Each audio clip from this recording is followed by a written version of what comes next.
seen Rob. His wife's on the phone.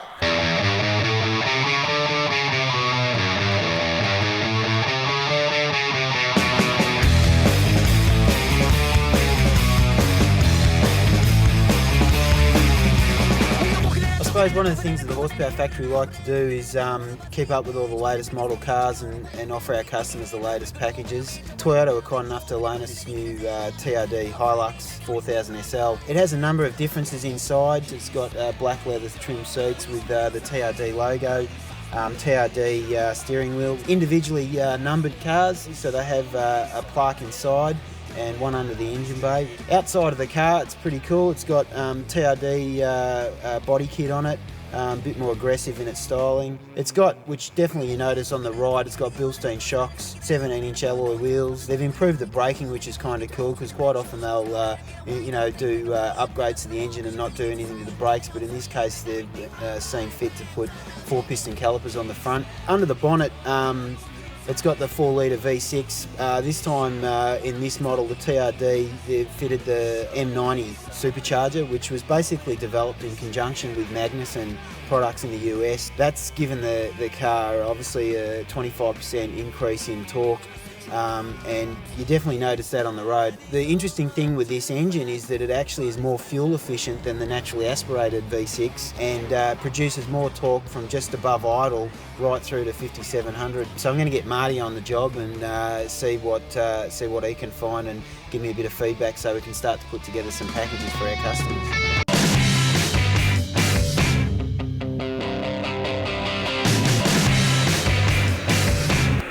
Okay, what we've got here is the new TRD Hilux 225 kilowatt supercharged V6.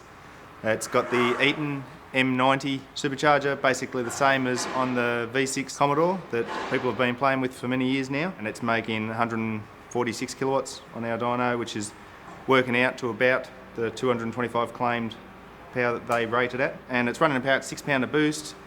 We believe you could quite simply put a smaller pulley on the blower and give it a couple more pound of boost. We're just looking at the intake now and saying our steps down here, we're going to try maybe pull that off and give it another run, see how much power is actually just in that small modification.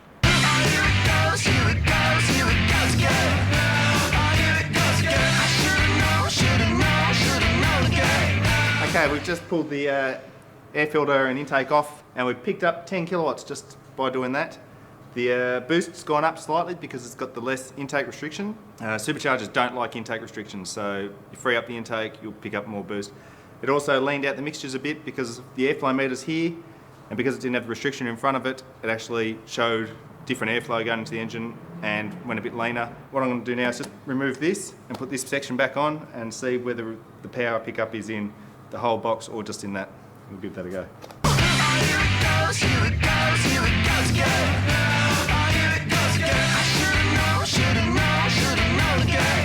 8 of the 10 kilowatts was found in the factory air filter element. As you can see, it's quite a thick element, designed obviously to be the maximum filtration.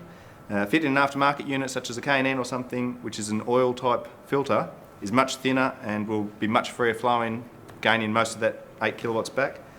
Okay, I think we're done here. I've got to put this thing back together now and get it back to Toyota. They only loaned it to us for a few hours. I think it's going to be a perfect candidate for some easy power upgrades. I think I've got enough information now from what I've seen and done to start putting together some power packages. Struggling a bit there, Marty. Yeah, no, I'll get it. You need a hand, mate? No, I've got it, thanks. You sure? Yes. Gee. How do we go, mate? Yeah, good. Picked up 10 kilowatts, just taken the lid off. Okay, yeah, the airbox looks like a bit of a unique design. Yeah, most of the restriction was actually in the element. Okay. I'll tell you what, I've got a perfect little spot up at Gembrook, mate, that we'll just go and see what it's really capable of doing. No, you can't do that. Toyota have given it to us in good faith. 4:30, mate. I'll be out the front. Meet me there and we'll go and give it a bit of a workout. Don't be a girl. I got the blouse in the car for you, mate. I'll pull it out. Get your hand off my ass. Come on, baby. Struggling with that there, Rob. Not at all, Marty. Sharpen that drill bit yourself.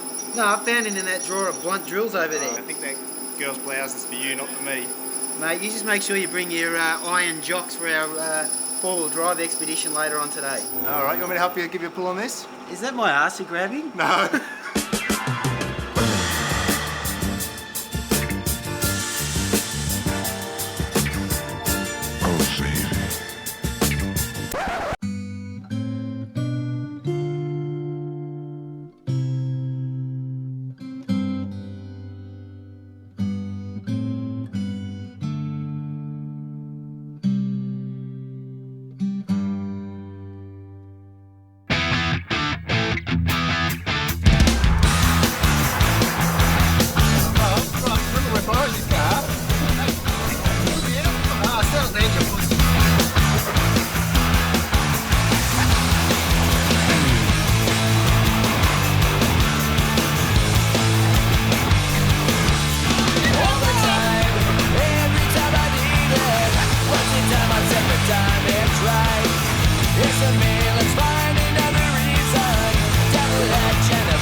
they say anything about scratches on this thing? We weren't supposed to be doing anything with it. What about dents? Did they sort of check over the car before you picked it up? Or? It's brand new. Well, but surely it's been out to other people. They might have had a few dents in it already. They wouldn't know if we put a few extra ones in it, would They they? had about 100 kilometres on the clock.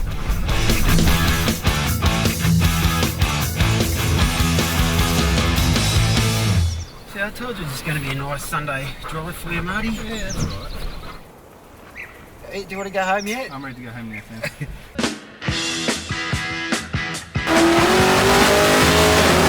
Alright, what we've got here is a good customer of ours, Tim, VXSS Commodore, was once his street daily driver as they all start off.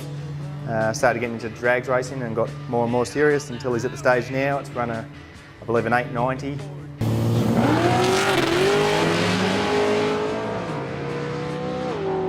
Last time it was out, it melted a piston. It's back today for us to run up to see if we can see why. Well, I know when we set up last time we had it very rich, very conservative. We've done a few changes with the rev limiter because the standard rev limiter on the standard computer will shut off the standard fuel injectors, but yet the nitrous will continue to inject nitrous and fuel, which could then cause a lean mixture. And so we've hooked up a relay now that'll shut off the nitrous system at the same time as the rev limiter occurs, so that can't happen. All right, what we've got here is here's all the nitrous solenoids. It's a ProFlow system with a staged controller, so he can start off with only a small shot, and then as he gets into the run, it will progressively give more and more nitrous, more and more fuel with it, so effectively more power. So to help him get off the line, because otherwise if you go full nitrous with this shot this big, it will just wheel spin, just fry the tyres. There's no way of getting traction. So he's got it, yeah, it's a very sophisticated system, this one, very good, works very well. Okay, what we've got here is the bottle of nitrous, commonly known as laughing gas. It's what makes this thing really go like it does. It's a combination of nitrogen and oxygen, 2 parts oxygen, 1 part nitrogen.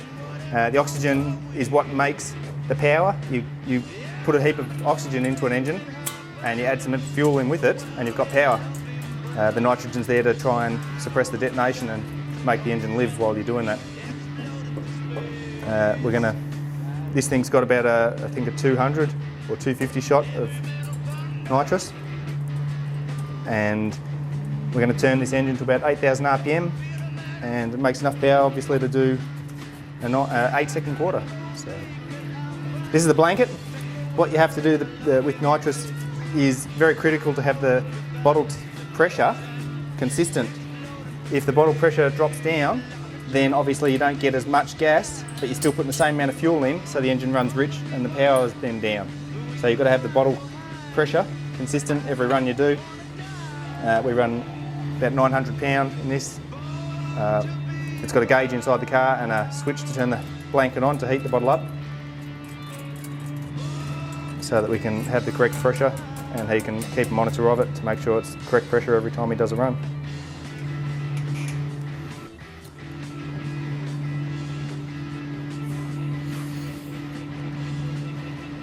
This car's got 2 nitrous bottles in the boot here. He was running the 1 bottle and would be having to fill it up every 2 runs. With the 2 bottles, hopefully it'll last a few more runs and hopefully get more consistent amount of nitrous to the front. It's after he fitted the 2 bottles that his engine actually had to lean out, and we're wondering if it's now getting more nitrous because of the 2 bottle system than it was before. Previously it might have been running a bit richer due to the slightly less nitrogen NOS than now, and so that's what we're here to check.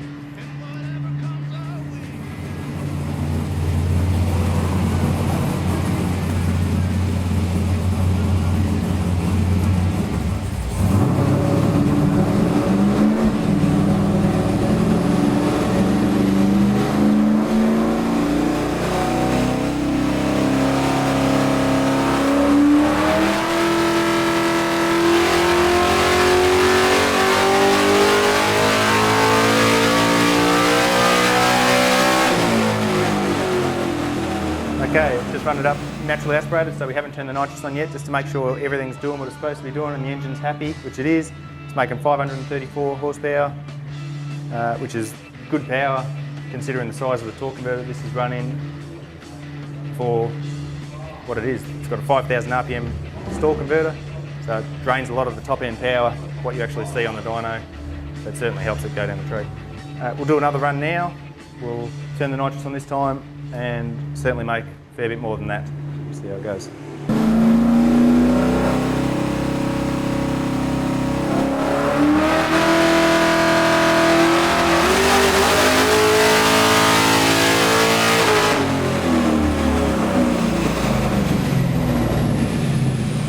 I've just done a run on the nitrous.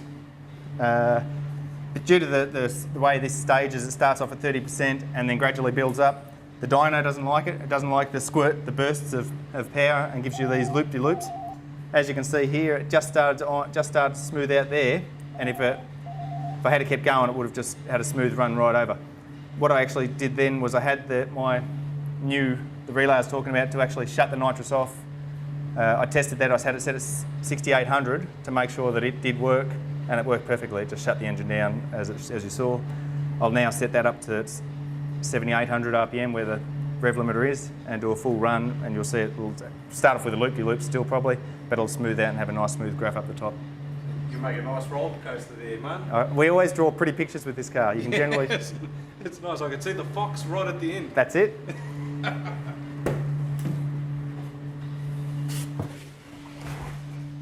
On this car, we're still using the factory PCM. It's mounted in the glove box here, but it's still using the standard computer with the FLASHBACK software, using the shift light output to switch off the nitrous.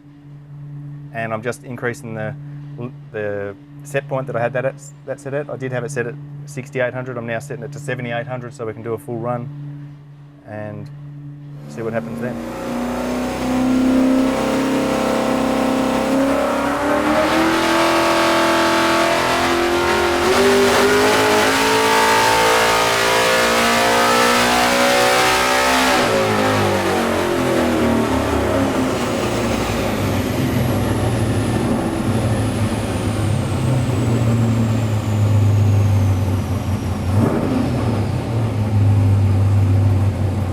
Okay, I've just done a full run on the nitrous. As you can see, it started off just as squiggly as ever, but then it smoothed out up top to a nice smooth power graph. Mixture's plenty rich enough, so it should be plenty safe enough. I can smell some rubber, so obviously I've still got some wheel spin issues that we'll address. Just try and tie it down a bit tighter. Probably pull the plugs now and have a look and make sure it's all looking good. And if it is, I'll give it one more run to make sure it's all good, and then we're done, ready to go out to the track and do some testing at the track. How'd you go, Martin? Yeah, good. It made good power, made about 870. Oh, that's all right. It's running plenty rich enough. It's running sort of flat 10 That's to better 1. than before, isn't it? Yeah, it is. It's making more power than it used to make. Natural aspirate made more power than it used to make as well. So, Just sort of pull a plug out and... oh yeah. Yep. Should probably use a bit more fuel, yeah. Yeah, it does look, yeah, it's a bit wide around the... Yeah. So what's the But mixture say? 10 to 1. 10 to 1. Yeah, it's plenty rich enough. Okay. I was wondering, like, is it worth maybe trying something different, or maybe trying, like, looking at that? This has always had the white tinge. Yeah, and well, nozzle will do that. All right, so everything else is fine. Everything else is going good, yeah. Good stuff. Geez, a good-looking thing, isn't it? It is. Yeah, solenoids and pipes and manifolds. Look at that. Beautiful. That's all right, because he'll be here soon, and yeah, I think it's about ready for track testing, really. Beautiful. Beautiful. All right, well, let's go have some lunch. Very good. Let's do it. Hold hands.